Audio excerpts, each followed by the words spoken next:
ঢাকা মহানগর গোয়েন্দা অফিসে আর কোনো আইন থাকবে না। ডিবির কলঙ্কিত অধ্যায় শেষ করে সেটিকে পবিত্র করা হবে, যেখানে মানুষ ন্যায় বিচার পাবে, যেখানে কোনো নায়ক নায়িকা বা সেলিব্রিটিদের সময় কাটানোর জায়গা হবে না, থাকবে না কোনো ভাতের হোটেল। আসামি যেই হোক না কেন সেই ন্যায় বিচার পাবে। গ্রেপ্তারকৃত আসামিদেরও নির্যাতন করা হবে না। ডিবি অফিসের নাম তুলে আর কেউ যেন আতঙ্কিত না হয়। আমাদের শুধু অপরাধীরাই যেন ভয় পায়।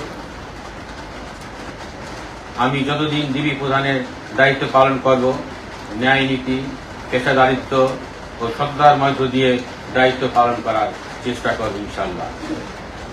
যারা ভুক্তভোগী এবং অসহায় তাদের কথা শুনব, তাদেরকে কিভাবে আইনগত সহযোগিতা করা যায় সেটি দেখব। ডিবিকে মানুষের আস্থা ও ভালোবাসার স্থান হিসেবে প্রতিষ্ঠিত করতে চাই। নতুন স্বাধীন বাংলাদেশে ডিবি অফিস হবে ভুক্তভোগীদের ভরসা স্থল।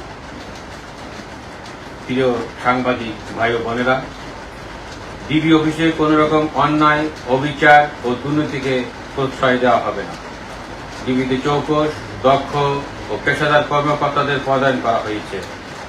তাদের সঙ্গে সমন্বয় করে ডিবিকে পুনর্গঠন করে ডিবির ভাবমূর্তি উজ্জ্বল করতে যা যা করণীয় সেভাবে আমরা কাজ করে যাচ্ছি।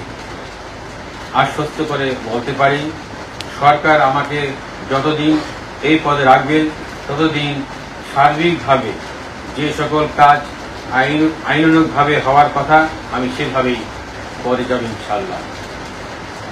সাধারণ মানুষ যেন সুবিচার পায়, অন্যায় জুলুম থেকে বাঁচতে পারে সেটি নিশ্চিত করা হবে। এমনকি আমিও আইনের উত্তীর্ণ। আমি আপনাদের নিশ্চয়তা দিচ্ছি, ডিবির কোন সদস্য যদি কোনো ধরনের অনৈতিক ও অপেশাদার কর্মকাণ্ডের সাথে যুক্ত হন তাদেরকেও বিন্দুমাত্র ছাড় দেওয়া হবে না।